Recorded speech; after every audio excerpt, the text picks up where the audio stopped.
ซื้อผักกาดเด้งามๆเนาะราคาเท่าไหร่มัดเท่าไหร่มัด1,500เอาบ่เอามีเงินไป2,000แบ่งครึ่งได้บ่ได้แบ่งครึ่งได้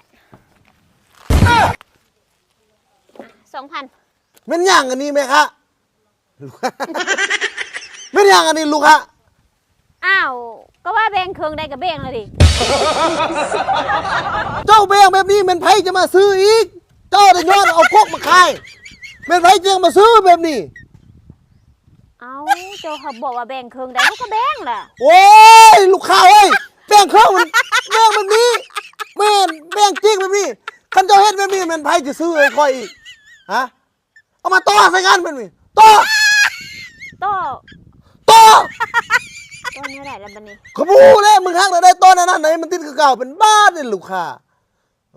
กูย่าแล้วเนี่ยเจ้าก็เอาเงินแล้วค่อยเมื่อก่อนแล้วไผจะมาซื้อต่ออันนี้โอ้ลูกค้า5เลยโจ้แต่เรื่องเฮงซวยมื้อนี้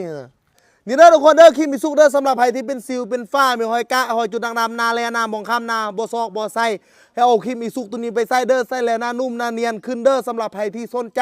ทักหาใต้คอมเมนต์เลยเด้อช่วงนี้มีโปรซื้อ3กล่องเอาไปเลยราคาโปรโคตรถึกเลยเด้อมึนเด้อลูกค้า5เนี่ย